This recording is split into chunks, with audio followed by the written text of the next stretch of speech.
All right, straight politicking on all you suckers, and I'm here with my co-host Munchie B, Yo, yo. and we've had a couple of week break since we've done an episode of straight politicking. I was out of town a couple weeks ago for Mother's Day, and then the following week you wasn't really feeling up to it. Under the weather, would you say? Yeah, I had a hiccup. You had a hiccup. I just suggest everybody taking into account they intake, what they put in their body For sure. for they man down theyself like I almost did. I landed myself in the hospital for a few days and missed work. So it went from you visiting mom's Mother's Day Yeah. on the East Coast and then me getting hospitalized and shit. We back right here. But you seem to be back 100%, huh? Would you say 100% or 90 Oh, something? yeah. I no. I think I'm a good honey. A good honey. I'm straight. Okay, that's cool. And I'm kind of dressed up in this slack suit and tie attire because I just came from court. I was testifying on behalf of the defense on that high-profile shooting of 2022 that happened in your town, Munch. Mm-hmm. And I think it's very rare you get a quadruple homicide in any city, but I can't think the last time there was something like that. I remembered, was it the Crenshaw Mafias that lost five? No, was it the Denver Lanes or the Crenshaw Mafias? They lost five once. No, it was the Lanes. Well, what you mean? What you talking about towards the 90s? I think it was either late '90s or early 2000s. Some twin brothers? Yeah, Yeah. yeah. That was five. Yeah. And then Cricket from the East Side, he got convicted of four that happened in 2006, 5 or 6. Mm-hmm. I was in the county with Cricket. Okay, and then if we go back to the 80s, Keith Fudge from VNG, he got convicted of five. That was the Five Deuce Hoovers. So it's pretty rare. I can only think of like 4 or 5 times, and then we talking about 40 in a 40-year period. But as far as Inglewood go, just me not knowing none of these dudes personally or whatever, but just hear things in the streets. Yeah, I hear they innocent as a child, and then on top of that, Inglewood, they don't like to let things go based on, and it turned my little city into a tourist attraction. You know what I mean? Yeah. So they can't let that just go like, you know what I'm saying? Yeah, so we're talking about, for those that don't know, about 6 11-8 East Coast Crips that are from way on the east side were charged with this quadruple homicide that happened in Inglewood on a street called Park. Is it Park Avenue or Park Street? Park Ave. Park Ave in CPF Hood, right? Mm-hmm. And they're on their second trial because they got a hung jury the first time. So I just came from that case, and I'm normally not in my Sunday's best. Yeah, but freedom dudes, man, because I truly believe they innocent, and I just know how the politics go as far as literal politics, you know what I'm saying? Mayor James Butts and, the city, and they don't want to look a certain way, you know what I mean? Want to keep the crime down, and then if a murder go like that cold from out the city of Inglewood, and they got all this going on, you got Hollywood Casino, the Great Western Farm, the Dual Dome, and the SoFi all on the same street. You got these new restaurants and you know what I'm saying, the Now Bar. They trying to make their city just, you know what I'm saying, look as impressive as possible. You know what I'm saying? But that don't mean nobody gotta go down in their expense trying to do that. Hey man, Inglewood is booming right now. Yeah, for sure. I remember houses in Inglewood were 200,000. Now they're probably like 900, 800, 900, a million to buy a typical 3-bedroom, 2-bath house. Man, okay, all right. I had an uncle. He sold his house off of Art Ave, like in the Avenue Park area. Then I got an auntie that lived on the south side of Inglewood. You know what I'm saying? I ain't gonna say no general areas. Then the auntie that live in the hood, she still got her house. And then I had another auntie that sold her condo. So 2 out of 4 sold. They houses is worth a lot. Like my 2 aunties that still own the property in the city, they you know what I mean, they ain't sold out. Homes is sentimental value though, so I don't think they will. Yeah, that becomes a problem because selling your property is opening up the door for more gentrification. But it's hard. I understand if you own a house in Inglewood, a family owned house that was probably purchased for like $100,000 20 something years ago, and now it's worth $1 million. It's hard to say no. Yeah, yeah, overstood. But see, I think I was on Street TV interviewing with you, and I was talking about how that is, how it's going, and then in my hood they really can't make us go nowhere because majority of my homies, they parents and they grandmas or them themselves, they homeowners. You know what I'm saying? So I'm thinking they can't, but it's something called immediate domain. Eminent domain. Eminent, Eminent, yeah. eminent domain. Yeah. And they could make you bounce. Definitely can. Right. So I was ignorant to that fact. You know what I mean? But the government can make you bounce. That's if the government needs that property. But a developer can't make you bounce.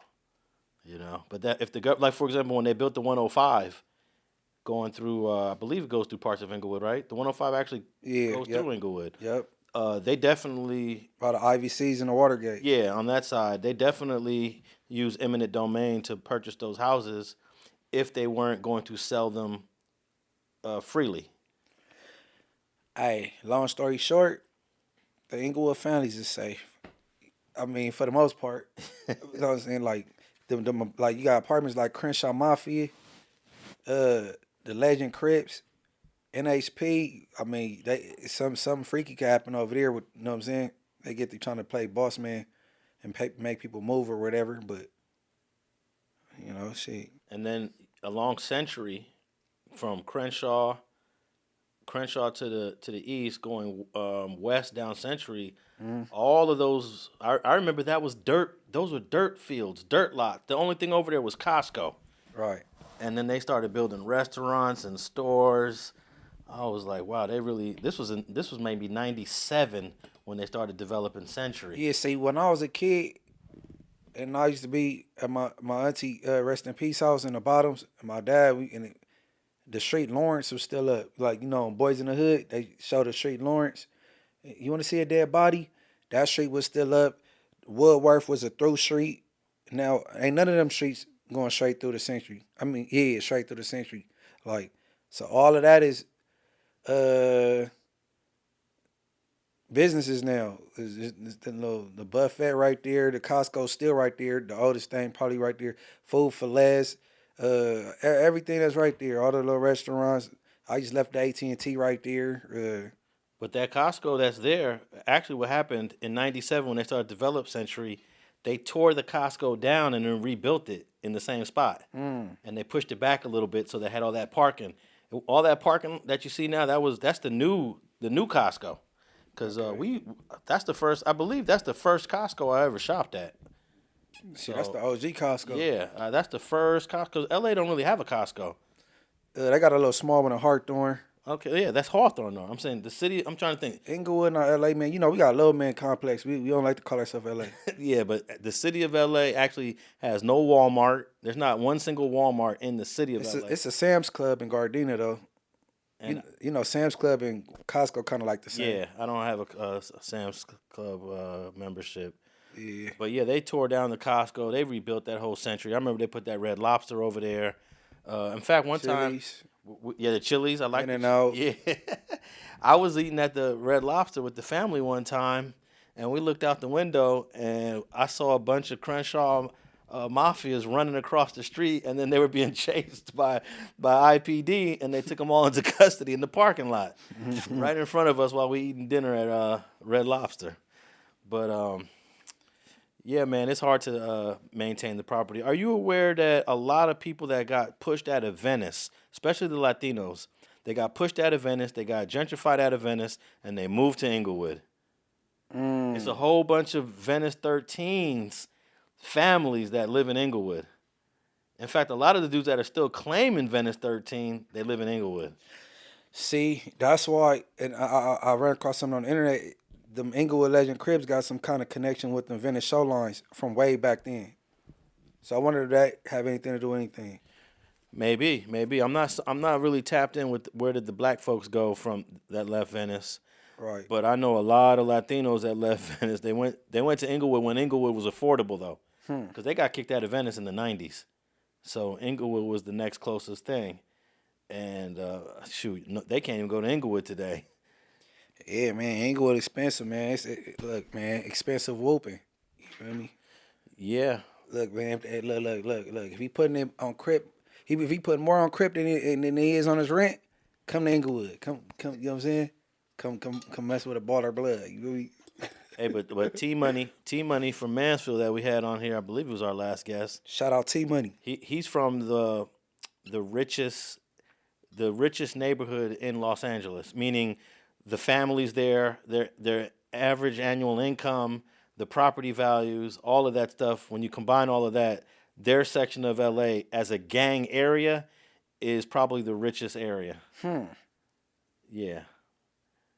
I mean, houses, right off of Wilshire to Olympic.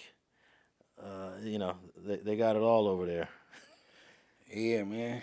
Hell yeah. And that's probably why they had that hustler mentality in them since day one, calling themselves the Mansfield Hustlers back in the day. That's what I think that was just a thing. What do you mean?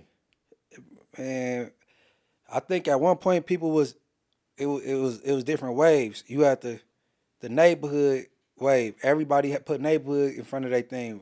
Neighborhood 20 Bloods, neighborhood 89s, neighborhood this, neighborhood 111, neighborhood 60s. It was just neighborhood. Then you got the blocks. 11A Blocc Crip, 11 Trey Blocc Crip, Nutty Blocc Crip. And then you had the hustlers, hard time hustlers, 7-6 hustlers, 8-8 hustlers. Even the 40 Crip area, that was hustling. That was on some hustler shit in the 40s before there was neighborhood Crips.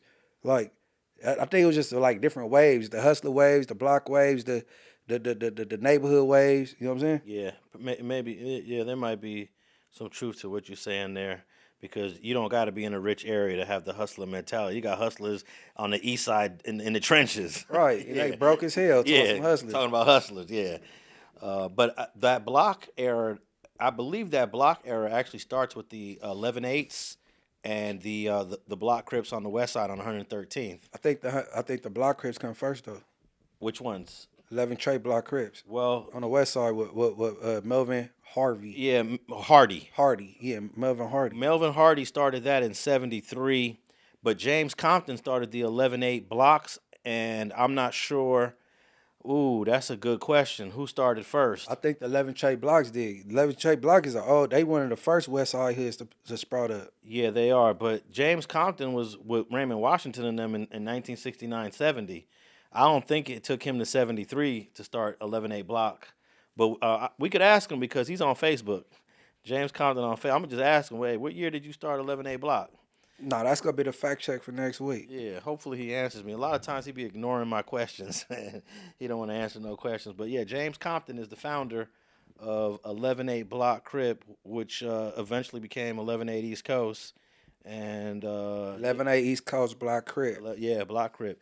And am I right that the 11/8s and the 190s are the only Blocc Crips of the East Coasters? I believe so. Yeah. I believe so. I believe it's just 7. No, not 7-6 either. Nah, 7. No, it's just 11-8, and one I know is blocks. Yeah. But the Mansfields eventually, see, here's the thing. Some hustlers keep the hustler in their name when they're cripping. Mm-hmm. But then some hustlers convert to cripping and they drop the hustler.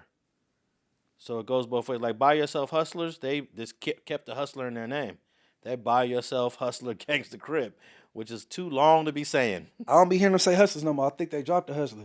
Because the hustler more so identified with the neighborhood thing and they in West LA, so they was like, Miss Buy Yourself Gangster Crip. Okay, I might have to check some photos. I just took some pictures of Buy Yourself about a month ago. So. I know their originals is hustlers though. Their original origins is hustlers because I was in juvenile hall with they early on. You know what I'm saying? And Buy Yourself Hustler Crip, but they was beefing with all the neighborhoods, and then it was like, all right, Buy Yourself Gangsters. Yeah, and then the Gramercy Street Hustlers, they never turned anything. They just died off. But I think they used to get into it with Buy Yourself. Well, when it comes to Bloods, we not broken into fractions like that. You know what I mean? They broke into this gangster, mafia, hustler, neighborhood, moving, rolling thing, and then with the Bloods, like just rolling 20 Bloods, There's some factions in the Bloods. but Bloods, Rims, families, but Pyrus. but Bloods not tripping over NHB. You know what I'm saying? Versus a gangster crib is tripping off a NAC, or we don't care about NHP. I know we beef with neighborhood crip, but that don't got nothing to do with neighborhood Pyro or neighborhood Bloods. You know what I'm saying? Yeah. Or rolling 20 Bloods or rolling 30 Pyro, or you know what I'm saying? They get real petty with them. Gangster what? Like you in trouble. But the Bloods kind of fall into about 4. Not all of them do, but there's like about 4 or 5 factions, like the Brims. He got Blood Brim and Pyro. You never think of the families as a faction because you got families on the east and the west. I do. Yeah. But you got people like, you know what I'm saying? I don't even want no internet stuff or nothing like that. But it kind of frustrating with like the Hawthorne Thug families, and they identify as Crips. Oh yeah. But they hard about that. They Hawthorne family Gangster Crips. I'm like, man, that's they thing though. But then, man, somebody get in the comments, reach out, man. We need some history on Royal Tongan family, because when I was younger, it was a hood called Royal Tongan family, and it was in Inglewood, but they died out, and it was Bloods. You know what I'm saying? I'm like, they supposed to be homies, and so where the Royal Tongan families at, man? Pop out, man, and hit Alex DM, man. He need the interview. Never heard of them. They must have didn't last long. They didn't make too much noise. They died out in the early thousands. They had a little run. But I used to clown this dude at high school. In high school, like, how y'all beef with Tongan Crip and y'all all family? You go see him at church on Sunday. You got Royal Tongan family and Tongan Crip, and y'all all related. All y'all family. Well, I noticed that a lot of the Samoans are on both sides of the color rag. You got Crip Samoans and you got Blood Samoans. Majority Samoans be homies though. They be Bloods though. I mean, you got the ones from Park Village and the SOS, but majority Samoans they gonna be Pyros. Yeah, have you ever crossed paths with the Oriental boys from the Pueblos that are Bloods? Or have you heard? I was in camp with an Oriental boy, but he was just an Oriental boy. So Oriental boys they identify as Bloods. The ones in the Pueblos do. I'm sure Oriental boys is a general term used all over the place, but the Pueblos had a faction of Asian Bloods on one of the sides of the projects. Shout out Project Bo. In fact, Project Bo linked me up with one that was supposed to do an interview and it never happened. So I'm a little upset about that because nobody's ever heard an Asian blood from the project speak. Oh yeah, no, that'd be dope. But yeah, man.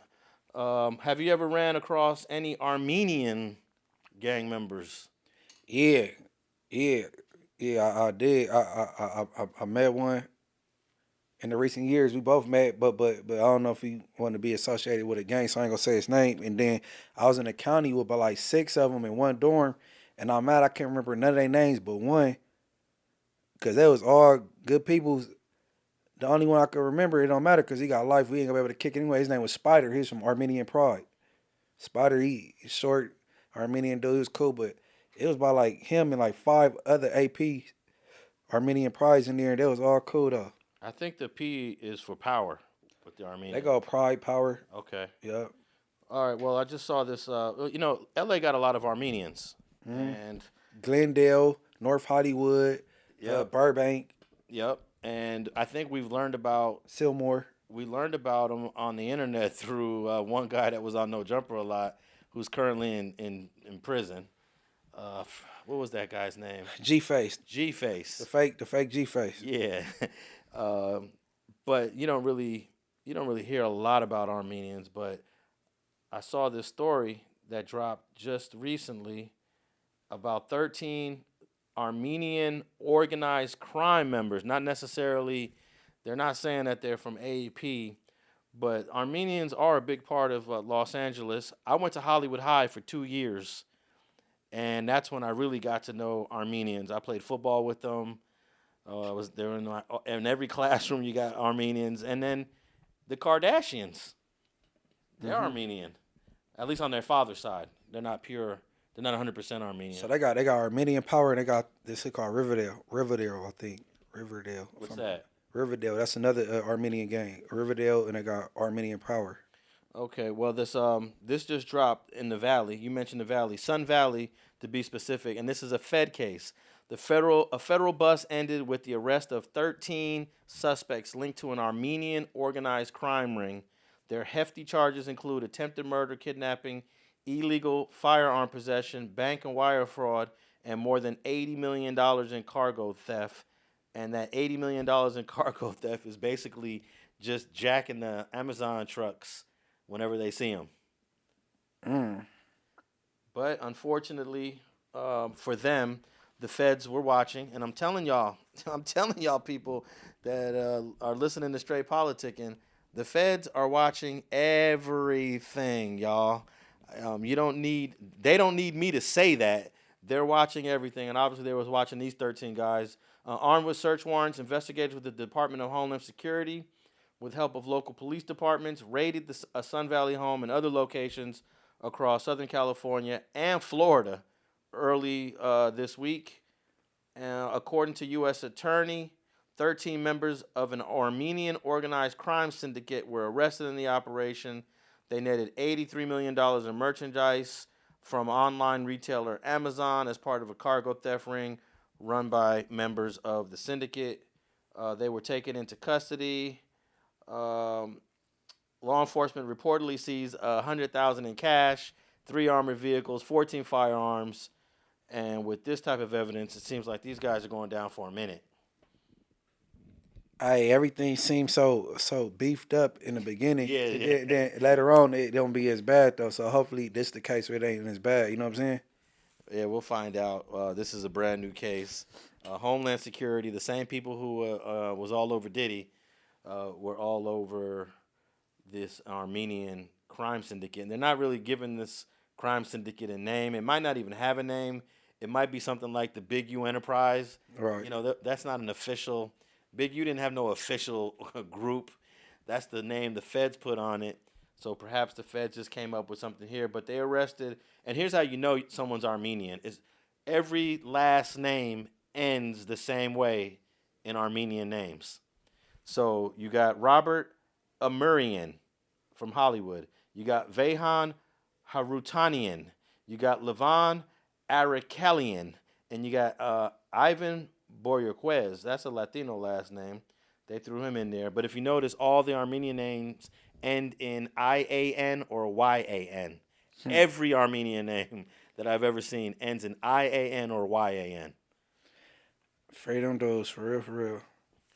Yeah, well, they're gonna need some high-powered legal work. Cause man, you know the feds are haters, right? And then and they hate to see people do great. So they see Armenians and Armenians, they like a sophisticated group, and they move in an elegant way, and they haters.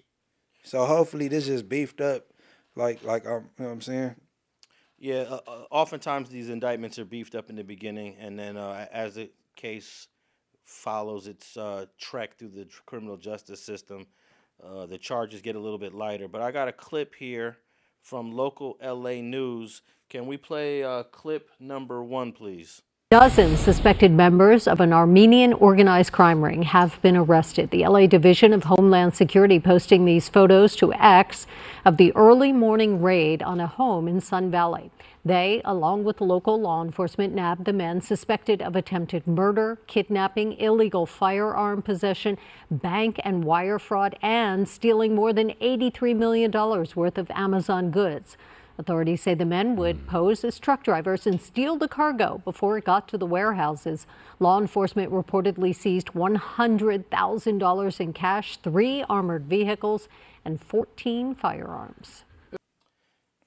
Hey, you notice they said they posted it to their Twitter or X, whatever, just to, kind of smut them. We're going to put you guys on the internet. We're going to post everything, all these photos on social media.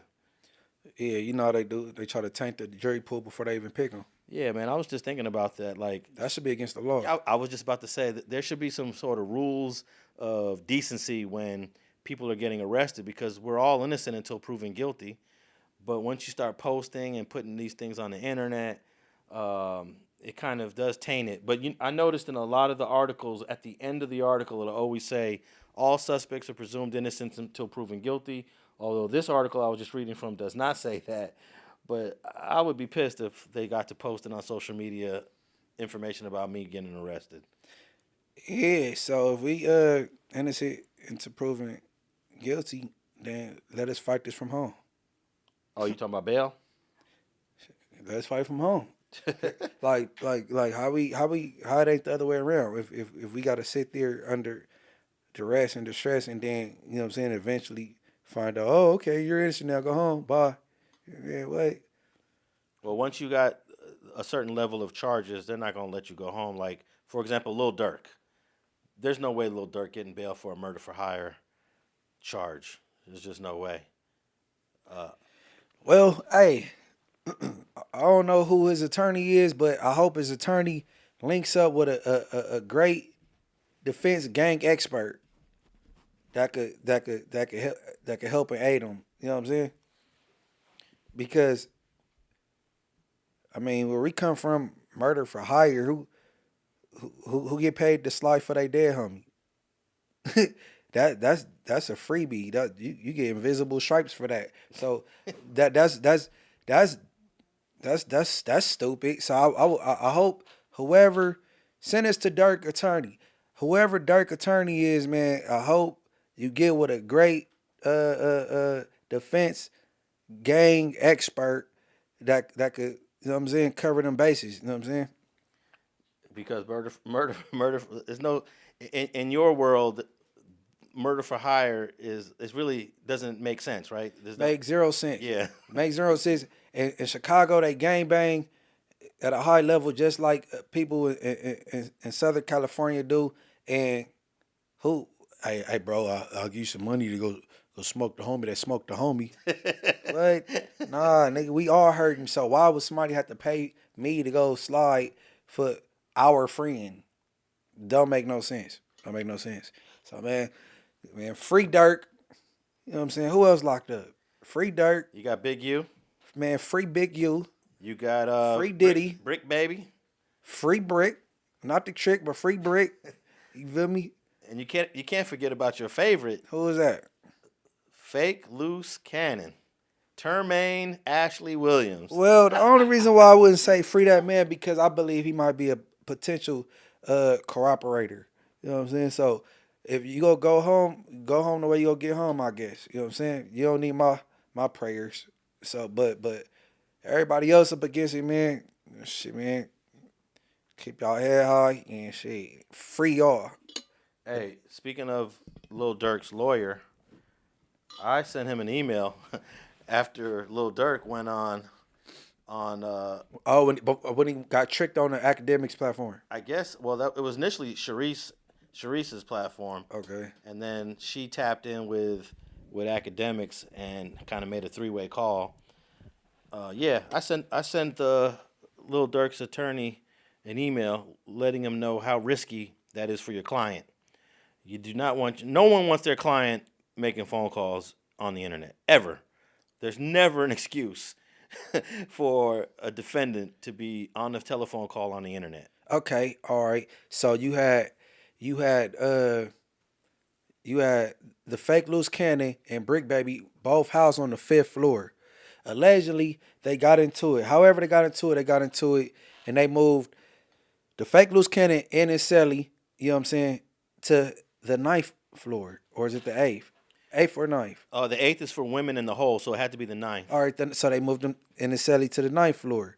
They don't like to leave a complete cell empty or leave one person so they will move both him and his celly to the 9th floor, and they put 2 more inmates in that cell that they just left. So now they put these 2 dudes, the fake Luce Cannon and his celly on the 9th floor, where is other people there, and such as Lil Durk. Now, Lil Durk is being compromised, even being around people like him, man. All Lil Durk trying to do is do his time, and he said he don't even communicate with people. He just talk to his family and his kids and just focus on his religion. He not worried about interviewing You know what I'm saying? So when you got somebody that come around your client and tricks him on the phone just because he thinking he can get on the phone and be like, hey, what's going on? Ask how it's been going. The family good? And it turned into a mini interview that he ain't signed up for. Now look, and it's the reason why he get his bail denied. He need to get away from Luce Cannon. Well, they had a video, Charisse Mills did, where in the title it was Lil Durk coming back on the platform, and I was saying to myself, man, did the lawyer get my email?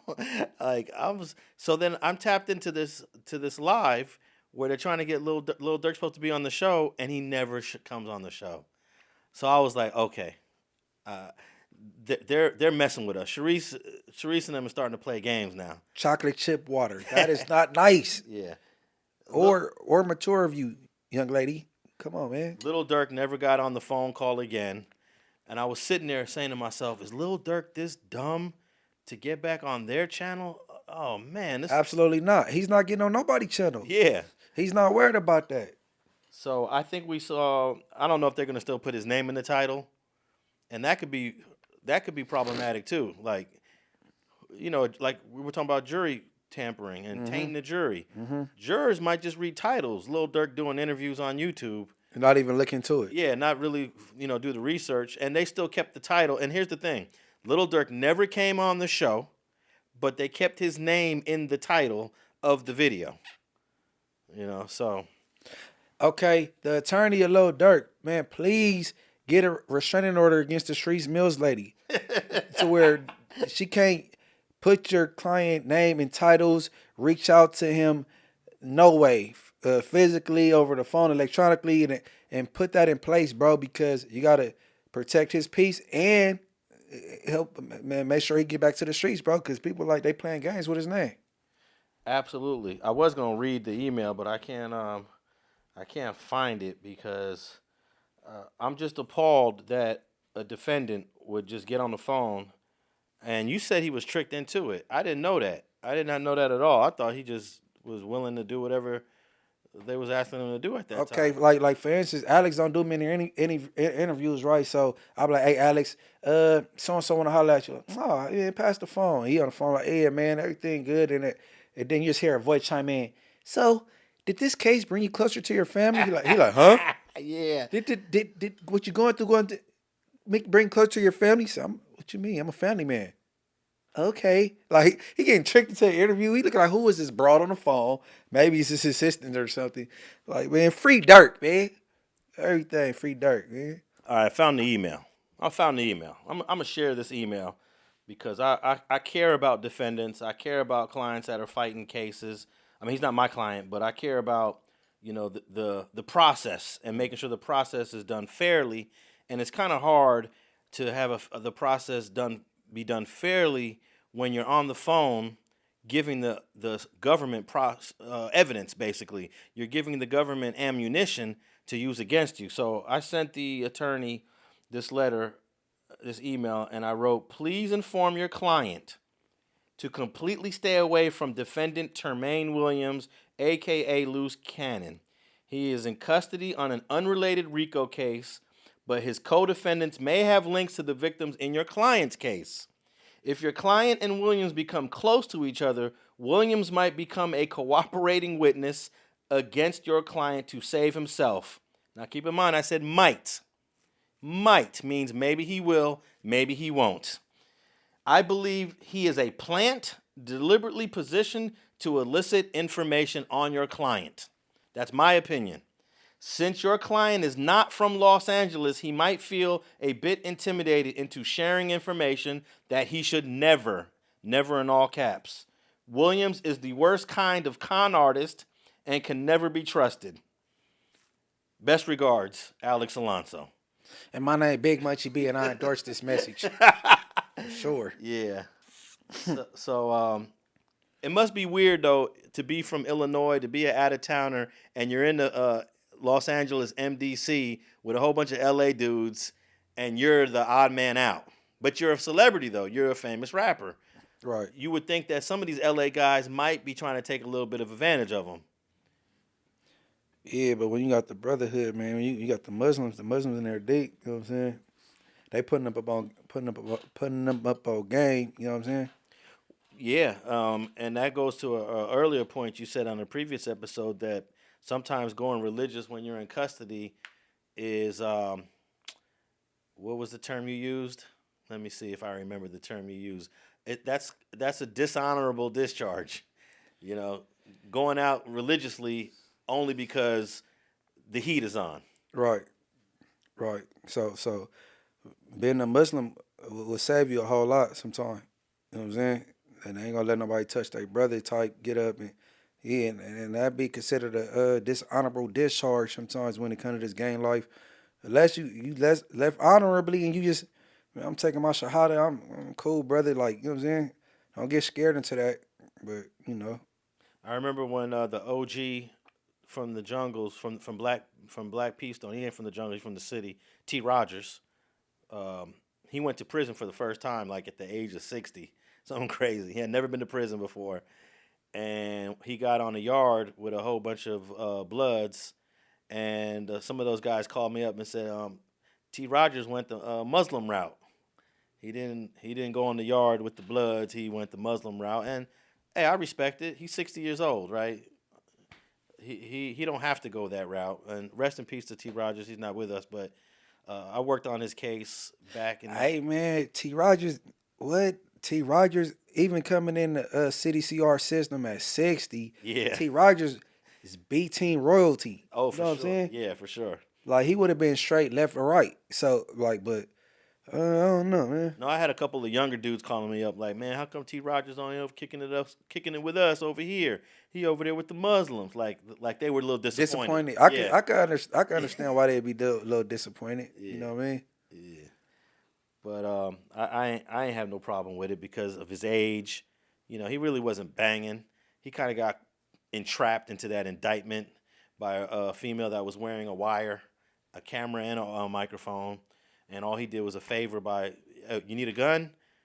You really need a gun. Why you need a gun? That's how the conversation went. You need a gun? For what? Seriously? All right, give me a minute. And looks out for the young lady and gives her a gun. Boom, he got indicted. I not to derail or I don't want to disrespect nobody, right? But I can't understand for the life of me why even be a Crip or a Pyro or a Blood if you already know if you'll go to jail and be a other anyway. What you mean by that? Because majority like them Tongans and Samoans, they go to jail and they just become others. Oh yeah. You know what I'm saying? So why even get put on Blood Crip, Blood Brand, Pyro, whatever you from? Why even do it if you go to jail and be a other anyway? You know damn well if you land in the prison system one day you gonna be a other. Why do it? Well, I see why they do it because the Asian numbers are so small anyways. But so, you know the Asian numbers were small before you got put on Bloods. Yeah, but in prison. We're talking about in prison. On the streets, they're blooding or cripping. But they get to prison, they see their usos. They see their brothers, and they're like, man, I got to ride with my folks. I got to ride with my people because we're so small anyways. So hey, I get it. I'm not gonna lie to you. If I'm Tongan or Samoan, right, and I'm from wherever I'm from. I'm from one of these blood or Crip hoods, right, and I'm Tongan or Samoan. Me personally, I'm gonna mess around and drag the homies into the others' business. Like, no, for real. Like if the others get into it with the Southsiders and shit, and I notice it, and then I'm what up, Oath? Like, you feel me? They don't Bloods just bracking in. They better big back or the others or the Bloods just tripping on these. I'm dragging the homies into it. I'm gonna holler at the homies later. Hey, I would be offended that I'm being called other. The label other that's insane. Me personally, I'm dragging the homies into it. I'm gonna holler at the homies on the streets or whatever when we get to the back. Or man, what they got to do with us? I'm a Blood, right? Yeah. Well, shit. Look at me. So you're not giving the Asians that are Bloods a pass to hang out with their brothers in prison? I believe you can hang with you want. Who you can hang with who you want to hang with. You know who they say used to rock with the others real heavy, but he one of the biggest Crips on the West Side. One of the biggest Crips on the West Side. Biggest Crips on the West Side. Around what era? What years? In the 70s, one of the biggest Crips. One of the biggest was it Tookie? What's up, boy? His beef kicked off behind the 60s. Oh, Tookie ain't never been to prison before, other than that one time he went. His brother, Big Rick? Big Rick was in jail, big kicking it with the others. Those is his boys. You know what I'm saying? So, like, I mean, I don't know. If I'm a Samoan and I'm from West Side Peru, I go to jail and I see like the South Side trying to pick on the others, my brothers, man, on Peru is going up. Watch this. But I just can't just go other though. Well, I don't think a lot of people even know what other means, especially people outside of California that might be listening to us right now. Break down the category of other and what that means in the CDCR. Others, you got your Islanders. You know what I'm saying? Like Samoans and Tongans. You got your Asian, Japanese, Chinese. Oriental. You know what I'm saying? They fall up under others. You know what I'm saying? Anything other than black and brown and white, basically. But Hey, if I was one of those Asian cultures, I went to prison, I'd be pressing to change the name of the label. Just call us Asians. Just say Asians. nah, but the Asians they rocking with the Islanders not Asians though. Yeah, they are. Like Polynesian and Tongan and Samoan. Oh, okay. That's definitely Asian. Well, yeah. They're in the Asian Pacific. It's an Asian Pacific island. Okay. Yeah. So I just find that the term "other" is just It's kind of like it's offensive. right. I can see why you said that. But I'm surprised Asians ain't corrected that. They call themselves others. I was watching one of the guys on. He's got a platform, an Asian guy. I can't remember his name, but he does some real good content. And he talks about being in the other car like it's just some regular, you know. In my opinion, I think in my mind, how my mind think, I think others should run with blacks. Period. That's just my opinion. Well, you have a lot of Asian gangs in L.A. that aren't Crip or Blood, like in Alhambra. You got Koreans. They're not affiliated with no Blood. You got Waching. I was in camp with my boy. Yeah, the Wachings ain't Blood. They B team. Yeah, Waching is Bloods. Okay, well, I thought some of the Wachings in Alhambra were not. Waching, Asian boy, Crip. What? Yeah, you definitely got the Asians in Long Beach. They Crippin'. Mm-hmm. And then a lot of Asians in L.A. are, let's see, the ones in the Pueblos, they're Bloods. You got a nice share of Blood and Crip Asian sets. Yeah. But there's a lot of Asians that are not Blood and Crippin' at all, and they end up going to the penitentiary, and they're right there with the others. So I don't know. It's just a weird label to call somebody. But Tory Lanez, he's sitting in Tehachapi prison, probably in the hospital still. We was giving him his credit for being on the GP, and that ain't even GP. Really. Well, I think it's a 50-50. So it's levels to the G shit. Yeah, you got SNY is SNY. Yeah, SNY/PC, same thing. But then you have 50-50, which some people are considered PC yards as well. Yeah, 50-50 is it's complicated. And you know, most of the Southsiders don't go on a 50-50 yard, but some of the blacks are like, F it, I'm short to the house. I got 3 years left. I'm gonna ride it out on this 50-50 yard. Hey, what I honestly want to do, I want the Inglewood families, bro, Sidnella Park Inglewood families to come together and sit down and think what we feel fit is okay if our homies is allowed to go to 50-50 yards or not.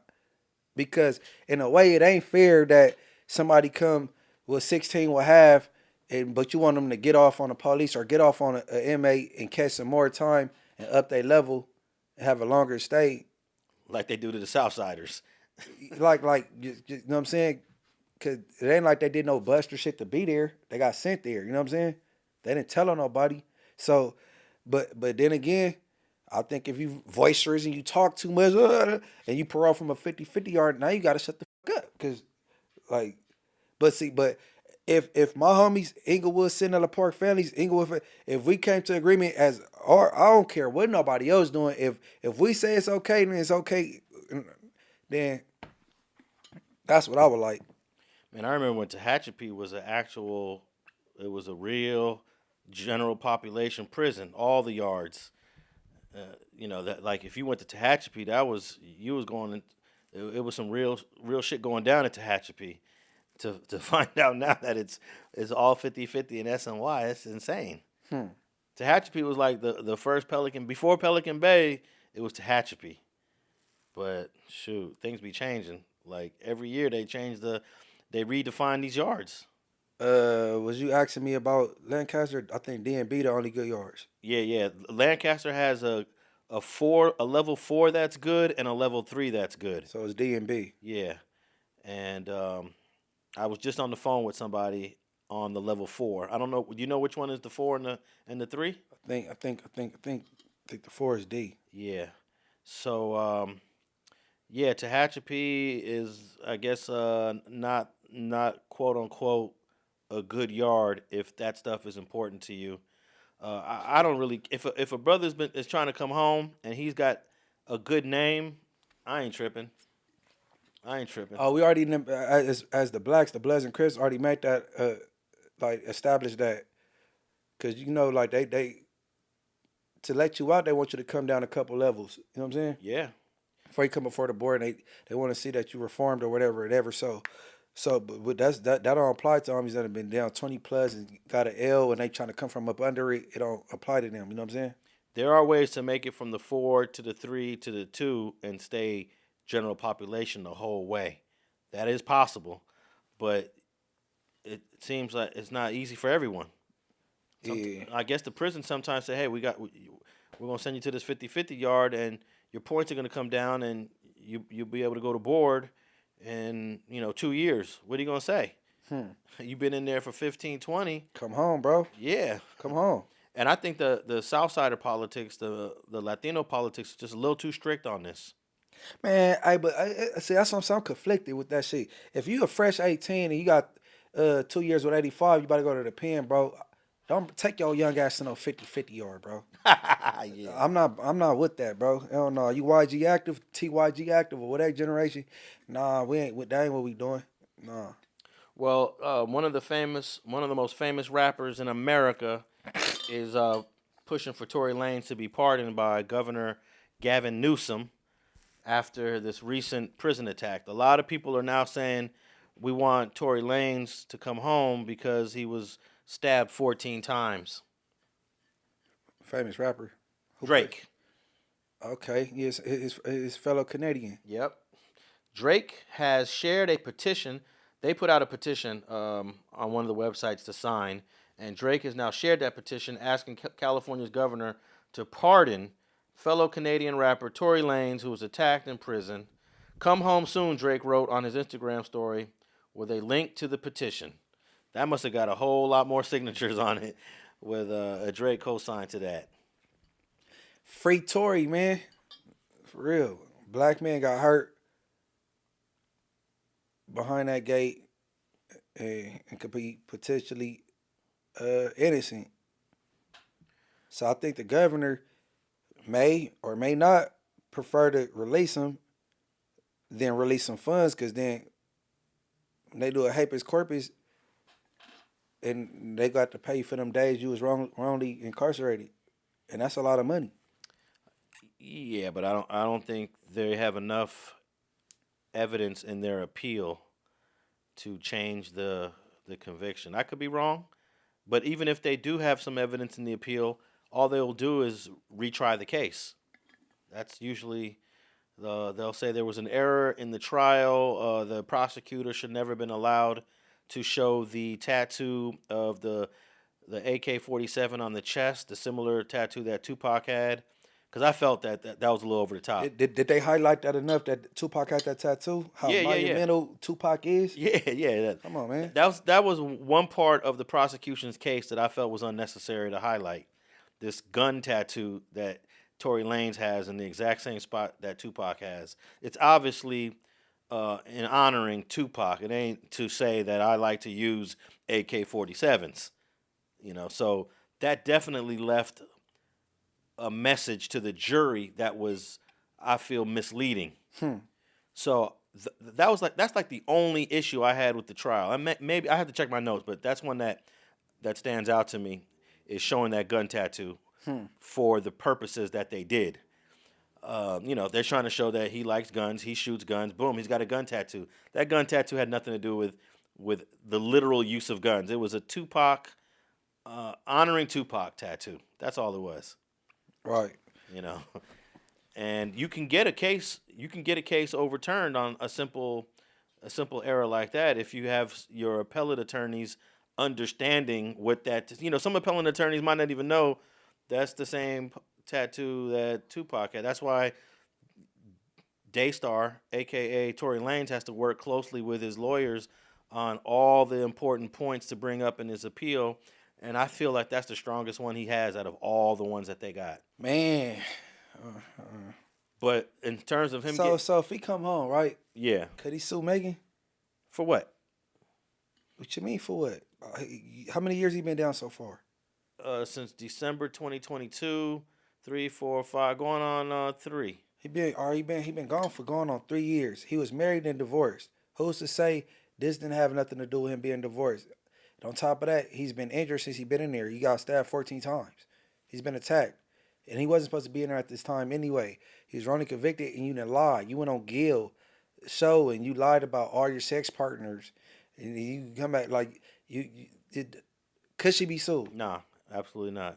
Man, that's out. Lying on a TV show has nothing to do with what happened in the courtroom. Her getting up there and what you call that shit when you perjuring yourself? Perjuring yourself? Mm-hmm. That come on, bro. You perjuring yourself, and I got locked up, bro. I got time, mental, emotional distress, man. I was injured while incarcerated. I lost my marriage. I could have been making money at this time. No, I don't think there's any basis. And it's defamation. I'm an R&B singer. I'm a heartthrobber, and you talking about I shot a woman. What woman want to pick up my album now? Well, you'd have to prove that. I mean, you would have to win the case, and he lost the case. He lost the case. And you know the foot got the smallest bones in your body. And shortly after being alleged shot in the foot, this woman was on all fours twerking her ass. Get your back ass up off the floor. Okay, you're not injured. Man, I don't know, man. I don't like that shit. I mean, she had some good surgery done on that foot. It was wrapped up. She's on medication. You know, you're not gonna. It wasn't the type of injury where you're gonna be laid up in the bed for 6 weeks. I wish I would have went into law, man. So you mean to tell me you went through something so traumatic, and the first thing you think of is to wrap your foot up and twerk? Well, that was after the fact. Yeah, after. Yeah, but shortly after. You know how it is. No, I don't. Okay, look. In the moment you're getting shot at, that is traumatic. You know this. You've been through it. Right. The moment the bullets are flying, that is extremely traumatic. But after it's all over and you're still alive, you're gonna make a song about it. You're cool. Yeah, you're like, damn, I just went through some life-threatening shit and made it through. But she's still acting like she's devastated. And time go up under it, and then she get a restraining order on the man that's incarcerated. Can't get to her anyway. So are you that bothered?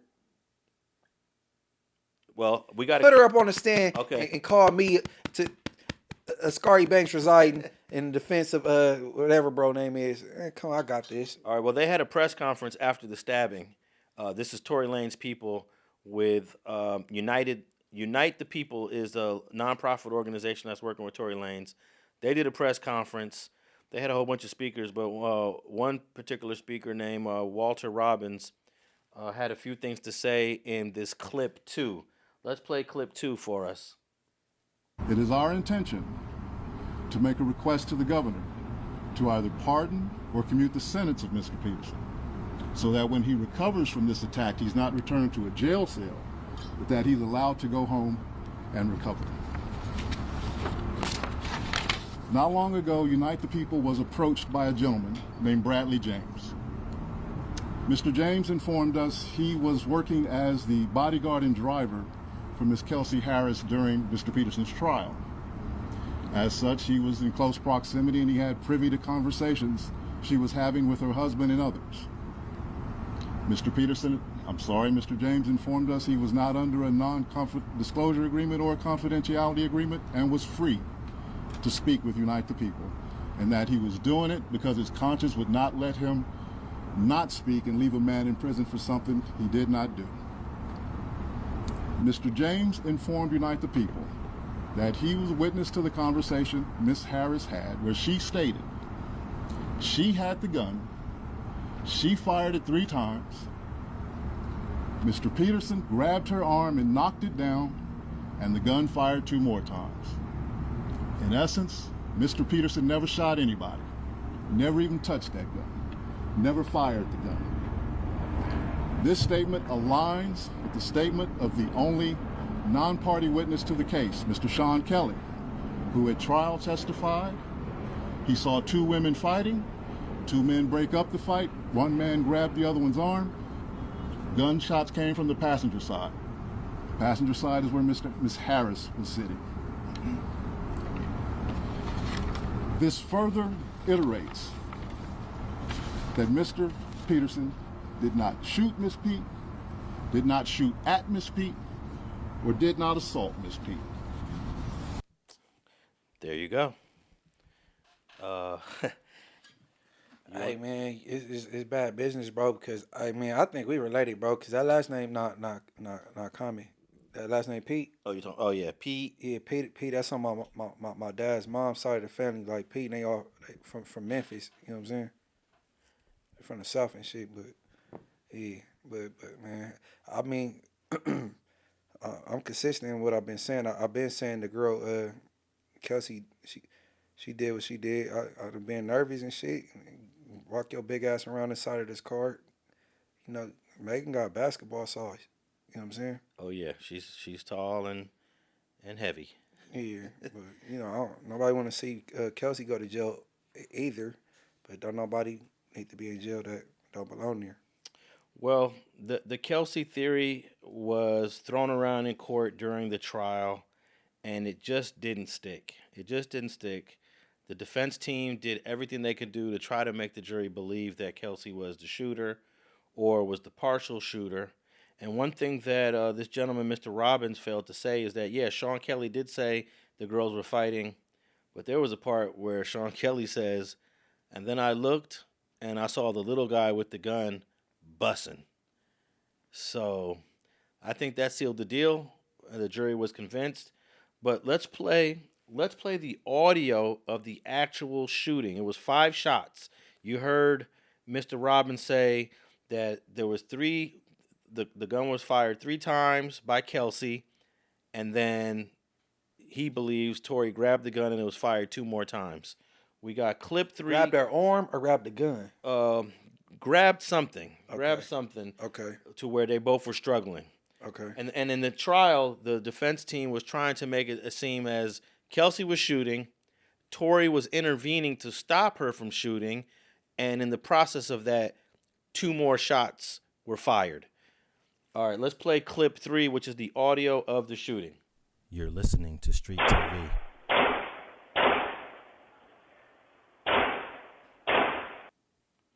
Now, there is a pause between the first 3 and the last 2 shots. Play that again one more time. You're listening to Street TV.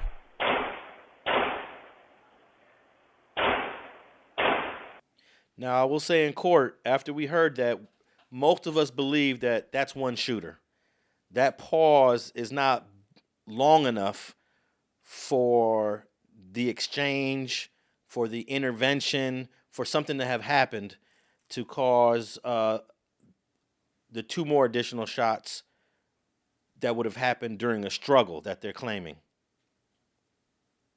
You want to hear that one more time, Munch? Nah, cause in my mind, I figure I know what happened. I think them last 2 shots was just to make the person let it go, like, cause I think grab the let it, like, you ain't gonna let it go, and there's 2 more. That's what I think in my mind. That's common sense telling me. Well, hearing those 5 shots, the way that the ordering of those shots, it just seems like there's one shooter. So it's either Kelsey's the shooter or Torey's the shooter. It's not Kelsey did the first 3 shots and then. Nah, see, but you didn't hear what I just said though. Like if he reaching for Kelsey, like after boom, boom, boom, and grabbing, I believe somebody pulled the trigger, like let it go. You know what I'm saying? There would have been more of a hesitation after of those last 2 shots then. those two shots follow too quickly, too soon, and too smooth. Them 3 shots didn't follow too quickly. Play it one more That was time. that play, rapid. play that one more time. You're listening to Street TV.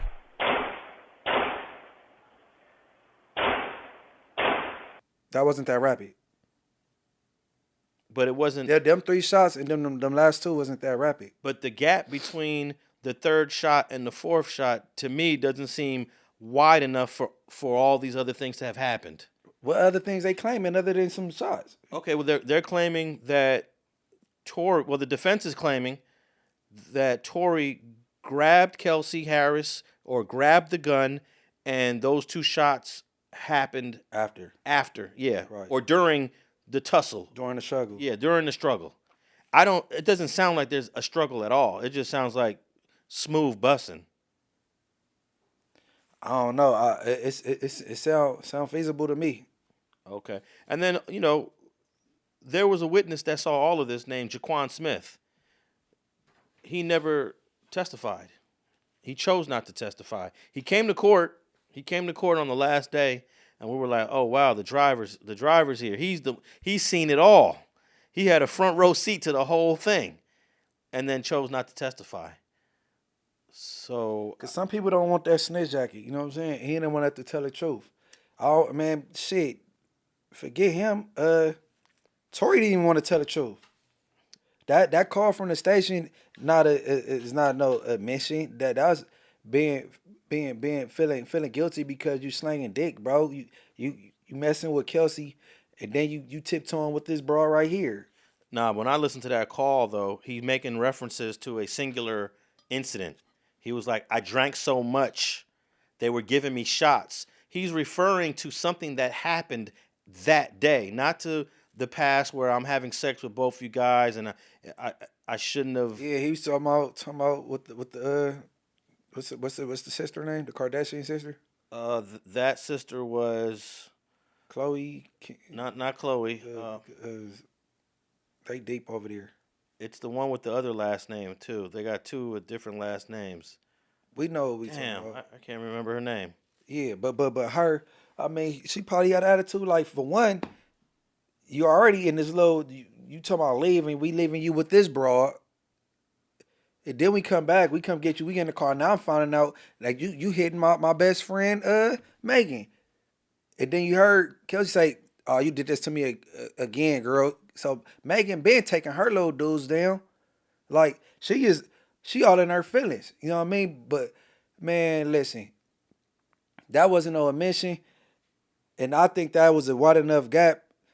Them 3 shots, and then that pause, and then them 2 shots, that's a wide enough gap for it to either be a transition or a struggle, for sure. Okay, we're gonna disagree on that because that was a very short gap, and most of the people that heard that was like, "Nah, that's not enough gap." How many people on that jury is street people though? Probably none.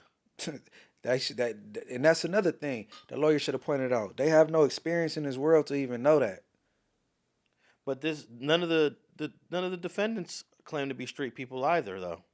No. But the burden of proof ain't on the street people. It ain't on the defense. I'm saying none of these people, at least, was it a gun expert that came to testify on that behalf about the rapid fire? They did have a gun person testify, but I don't remember if they talked about the firing. They just play the audio and let the jury, Well, the only person talk about it. Only person that a gun expert, you know what I'm saying, and on rapid fire, and if you think them 3 shots and then in between and that little pause, is that enough time for a gun to go into transition or for it to be a struggle and some more shots to pop off? 12 people on the jury that never been in no combat, never been in armed service, never been in the streets, police officer or anything, can't tell me nothing. Well, there was quite a few points that the defense brought up that would have been helpful to Torey if the jury would have believed it. It's just a matter of who do you believe, and if Torey didn't shoot, then you got to have a theory of who shot, because there's only 3 other people there. We know that we believe the driver absolutely had nothing to do with it. So either Kelsey's the shooter, I've been saying Tory's Kelsey the is, shooter. Hey, Alex, man, you about to make me look like a informant, right? I've been saying the girl, bro, she did it. She ain't going to jail anyway. The girl did it, man. And then why Tory lawyer didn't paint this girl as a belligerent drunk, a deplorable alcoholic? No, they did. They did. Hey, because She- okay, you went back for your flip flop, your little Cinderella slipper. All right, when you went in there, what was the exchange, Megan? What was said to where now both y'all getting kicked out, and all you did was come back for a sandal? You was belligerent. You was the aggressor the majority of the night. You was starting things. You're very violent, and then Megan was. you're right. Yeah.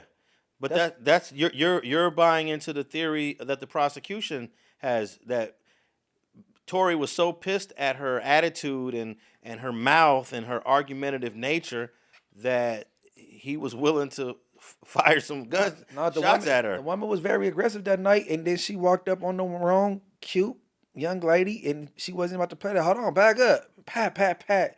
You know what I'm saying? She shot towards the floor. She not no killer. She was just intimidated, and yo sized up ass walked up on the wrong young lady.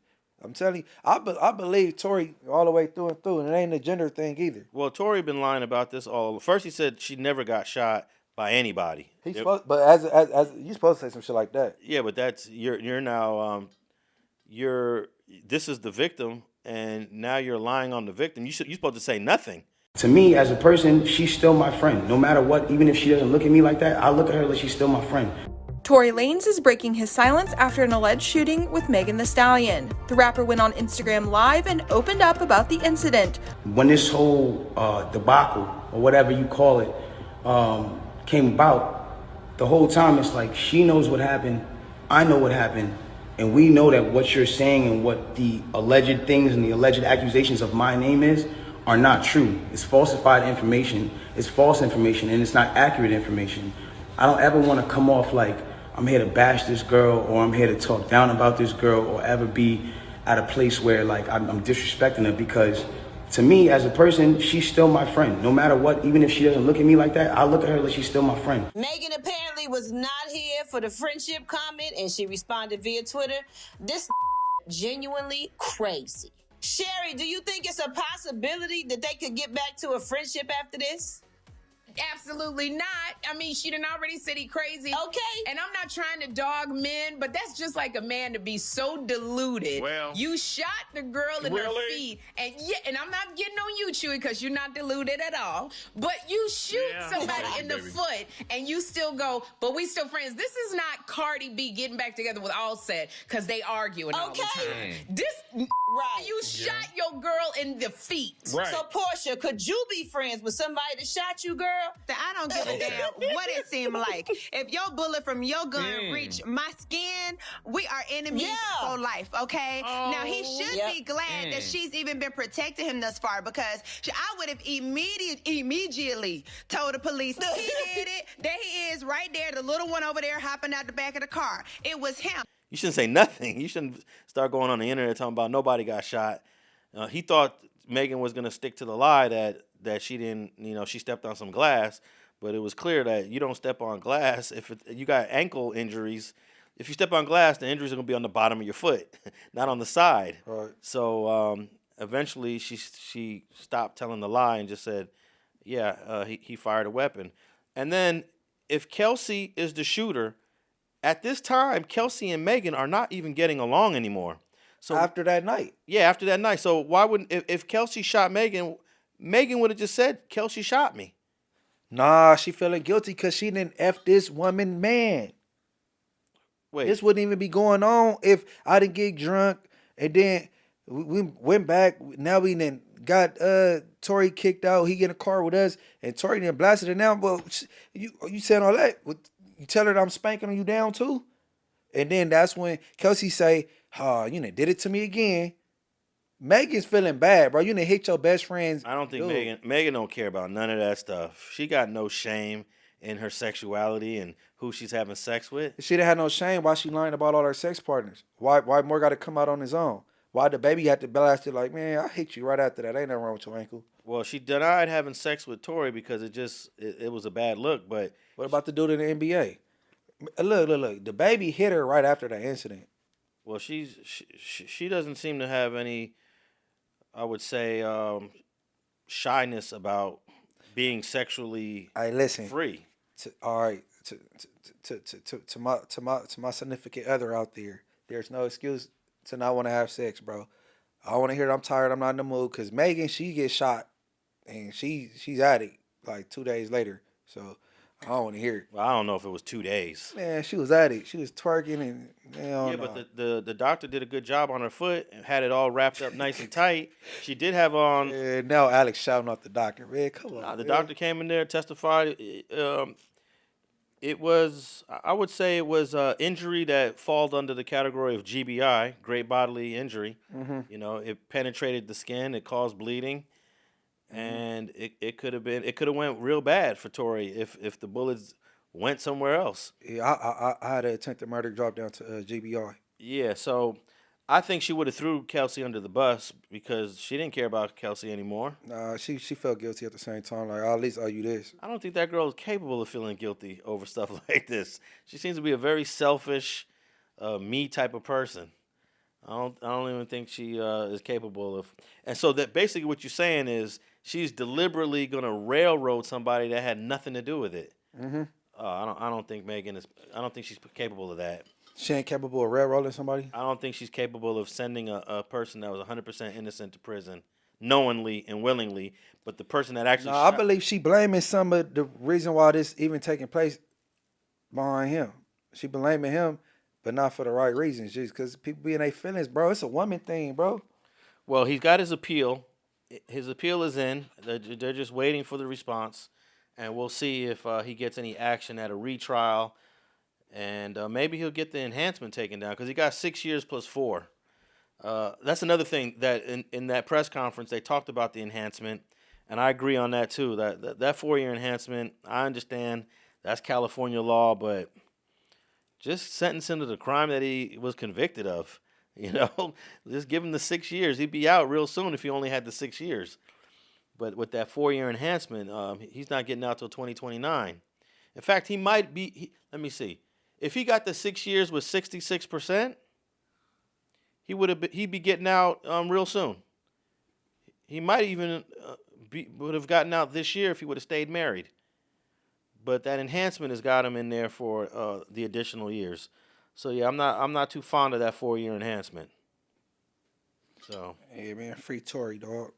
And I know you're about to say free this brother who was in court today in Brooklyn across the country, and a Homeland Security officer testified of all the things they found in his house on the day they raided it. I think the worst things they found in his house was AR-15 rifles with numbers rubbed off or filed off. But other than that, all the other stuff they found, sex toys, purses, boots, some cell phones. I'm not so sure what role these items play in the prosecution of P. Diddy. Free Diddy, man. And young ladies, don't bring none of the little bullets, the little toy, the little bullet toy, the flower. Don't bring it to my house because that's evidence. Because I guess, why is they bringing that to court as evidence, sex toys? Yeah, I don't know, man. This is one of the weird prosecution.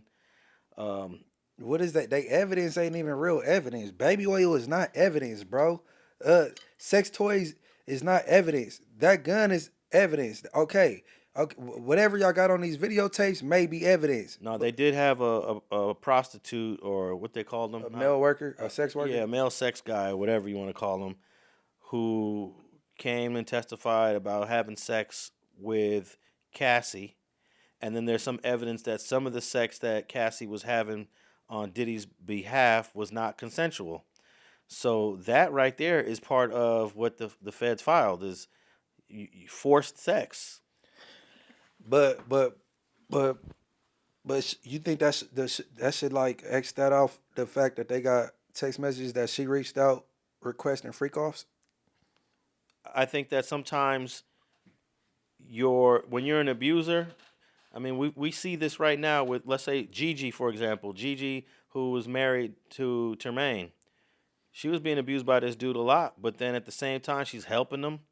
She's helping him create logos for IBM. She's helping him financially to go into the studio and do music. But then at the same time, he's beating the shit out of her. So you would ask the question, well, Gigi, why would you help this guy do what you do? And there is certain abusers get attached to their to the abuse. I mean, certain victims get attached to their abusers. You got Stockholm syndrome, which is a real thing that psychologists talk about all the time. Right. It doesn't make sense to us as men, but I could understand from a woman's perspective that sometimes you do things for your abuser that you shouldn't be doing. Look at Charisse with the same dude. She was in the hospital.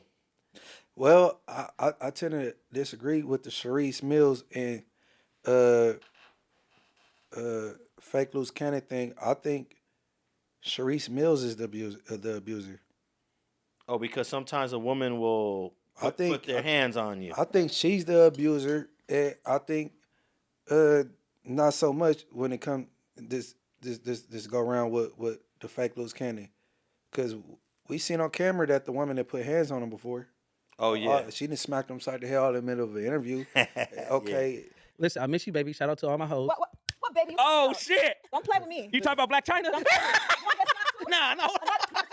Want to say that name? I don't fucking play. I ain't saying that. I don't know. Want this drink on too? Yeah. I ain't trying to. Switch that up. Switch that up. Listen. What you were saying? What you Shout out were to saying? all my hoes. The what? All my hoes. Y'all, this podcast is over, honey. You gonna walk home after this? That she'd talk about old sex partners and sex in front of him, embarrassing the man. He can't say nothing because she's the head honcho when it comes to the finances. Yeah, but that doesn't justify a No, male. it don't justify it, but it's still a form of abuse. It is a form of abuse. You gotta shut up. Yeah. Shut up. Okay, but here's my question. Some women have really nasty mouths. They do. They push your button. They provoke you. But does that explain away a beat down that lands you in the hospital? You know, just because you have an abusive mouth. Well, sometimes you fight back. Guess what? Because Cassie took off on Puffy and left an imprint on his face from her ring. So I mean, what are we saying? well, there's abuse on both sides, but can we compare the level of abuse that a woman will exert on you to what you as a man can exert on her? Yeah, you can. A woman is not going to be able to knock you out and put you in the hospital. But mental abuse, sometimes you would prefer to get knocked out than go through the mental abuse. No, females could mentally abuse you. Yeah, I agree. Trust me, I agree. No, for real. But I don't think that we're talking about when it crosses the line of criminality, when it's an actual crime. Well, they trying to say it's a crime with him because they saying he manipulated her. She was only 18, 19, and he was his age, and he had this much amount of money, and she was so worried about her career. That's mental. That ain't criminal, right? Is that against the law? To get up on a little stupid broad, naive, and manipulate her, throw some money in her face and get some ass? Is that No, but if you start to coerce her to do certain things against her will, then that's when it crosses the line into criminality. And that's what they're saying. That's what the government's saying, that at some point, sometimes Diddy forced her to do some sexual acts that at that time she might not have wanted to do. That doesn't mean that because last week she was down to do it, that doesn't take away how she felt this week. I like her testimony, though, because it seemed like she was very honest. And then, even in her indictment, she said some things I don't think really make her look the best. That the fact y'all linked up for the first time, he said, take this pill. What's this? Just take it. It'll make you feel good. She took it. He didn't say, you know what I'm saying? Like, so you wasn't drugged, and you just start liking it after that. It's called an addiction. Yeah, well, we'll see, because this trial is probably going to last a couple more weeks. I don't know what the evidence is going to look at the end of the day, but I can't imagine that the federal government is prosecuting this case without establishing that coercion took place. That's all they got to do. it's established that coercion took place. Stuff against other people's will occurred. And you know a dude like Diddy, with the money he has, with the he's kind of obnoxious, he's aggressive. You mean to tell me you don't believe he forced some chicks to do some stuff that they didn't want to do? Or manipulated them into doing it? Force and manipulate is something different. Yeah, you're right. It's different. Manipulation and force. Well, I think that in order to force a woman to do a sexual act, it requires a level of manipulation in it. I don't think the two are mutually exclusive. If he's gonna force Cassie to have sex with two men at the same time, he's probably got to coerce her and manipulate her with gifts, possible gifts, money.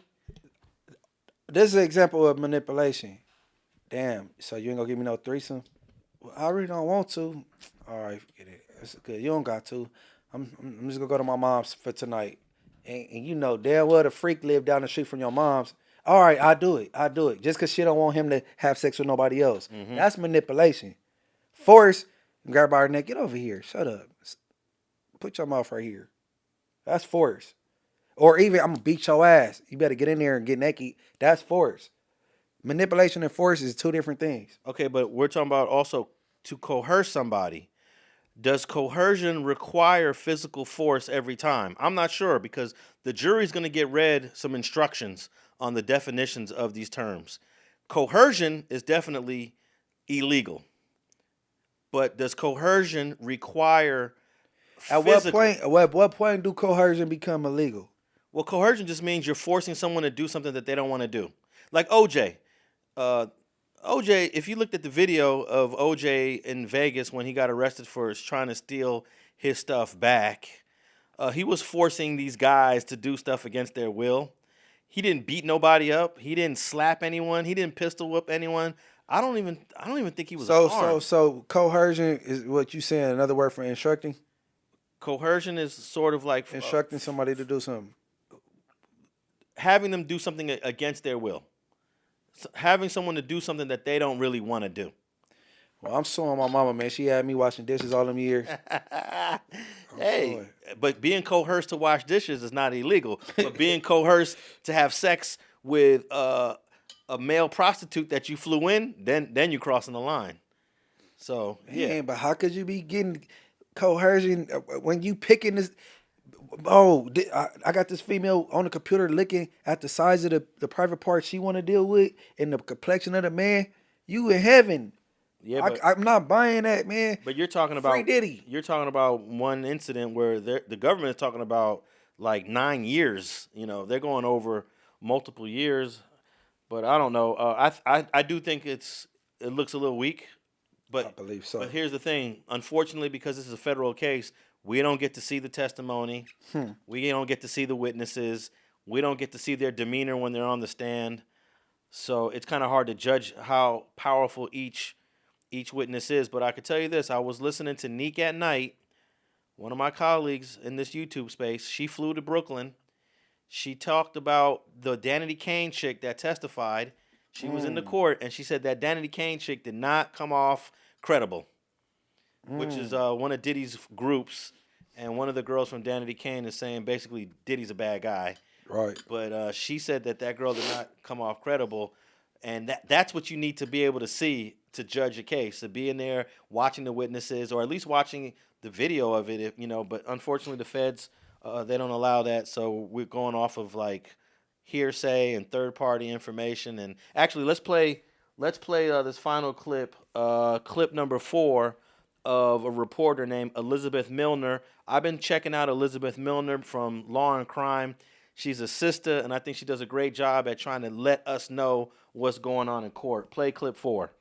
Essentially. And so we learned yesterday that there were AR-15s inside the Miami property with the scratched off serial numbers. We saw that there were platform high heels that were 7 inches tall inside this Miami home. There were sex items inside this home found in the primary bedroom closet. There were then we got a close up of the red high heels and the the sex toys, and then these high heels were actually displayed in front of the jury. So Special Agent Gannon, he just took up the heels, kind of showed them to the jury, then put them back into the evidence box, and then kind of had it with the rest of the evidence. And so they said more than a dozen high heels were actually seized from this property. Then we saw some shoes, we saw some boots in the primary closet, and these were special boots. They were Balenciaga boots that I myself cannot necessarily afford. But inside these boots were 3 cell phones. Diddy didn't have much reaction during this testimony, but it was interesting that these cell phones were found in these Balenciaga boots that were inside the closet. And so we also saw a black Gucci bag that was also found inside the closet, and inside that Gucci bag was pills, a powder substance. There was also eye drops in the bag. And so, you know. Okay, and she went on to say that they tested those eye drops and they had some different drugs in them. And that's another part that we didn't talk about, is him drugging either Cassie or other people prior to the sexual acts, I guess, to get them more willing to do what Diddy wanted them to do. So that's another. The drugs is using the drugs is a non-physical, non-violent way to coerce somebody to do something you want them to do, and I'm sure the government's gonna play that up big time. Right. But he's charged with 5 different counts. And I'm gonna go out on a limb right now and say he's probably not gonna get found guilty of all 5 of those counts. But for him to sweep, get a not guilty on all 5 of those counts, whew, I don't know. But I definitely don't see him being found guilty on all 5. But there's still a lot more evidence to come. They saying this trial might last like another 2 to 3 weeks, maybe a month. I'm not sure. But this trial ain't nowhere near over. Yeah, man, I'm optimistic for Diddy. I think he got a shot, and then even let this go into a hung jury and run it again, and then they say it's weak, and then they come with a plea, and then you get time served. That's in my mind. I'm guessing gonna happen. Hey, if he gets a hung jury Mm-hmm. on all 5 counts, Mm-hmm. maybe they'll just offer him a simple plea deal, like 5 years. You think Diddy will take 5? He already will have like a year. That's what I'm credit. That's what I'm hoping they do, and then he take a deal, and then go do some of that in the halfway house, and some of it locked up, and then have a paper trail after he get out. You know what I'm saying? Yeah. We'll see, man. And still come home a bit in the Billy Club. Is he still in the Billy Club? He's still a billionaire? If he's not, he's very close to it. Like he's still wealthy, like a 900 millionaire. 900. Hold on, did he ever sell that house? No, man. I just looked it up maybe about a week or 2 ago, and it's still on the market. He's asking too much for it. None of the houses in that area are going for that price, so he's gonna have to bring that price down if he needs that money right now. He don't need it. Nah. He could always pull out the equity in the house too if he needs 10 million, 15, 20 million dollars, which I don't even think he needs that. Man, Puffy up, bro. And he got a good legal team, man. They're going at everybody. What's my boy name? Steele? Oh, Steele from the Young Thug case. What's his name? Is it Brian Steele? Something Steele with a B. Yeah. Man, shout out him. He's a beast. Yeah. What? Man, I tip my hat, man. Last thing I'll say is that I think they're talking about all the shoes and high heels that he has in his room because he wants the women to wear them. You know, he needs the women to look a certain kind of way. So that's another, like, coercion. You're going to dress the way I want you to dress, and then you're going to have sex the way I want you to have sex. Then you're going to fuck who I want you to fuck. That's hell of a coercion. Hey, Puffy, just say you're a cross-dresser. Them yours. No, I don't think they're for him. Man, tell them people you a cross-dresser. They're yours. Yeah. That's I get it. Yeah. Well, when you went from Puffy to Diddy, you start throwing on heels. But then you got all these women that are testifying, you know, to the contrary. So I don't know, man. But all right, man. That wraps up another episode of Straight Politicking. Yeah. We're on all social media platforms. And Munchie B, you haven't been on doing your thing on YouTube in a minute, I guess. Man, I was man down. Yeah. But I'm about to get right back at it like a brack addict. So yep. Munchie B, the mayor YouTube channel. Everybody tap in on tap out. All right, and we're on Street TV and all podcast platforms, including Spotify, iHeart, and Apple. And if you're listening to us on your iPhone or an Apple device. Leave us a rating and review. And we'll be back next week with another episode. And we out.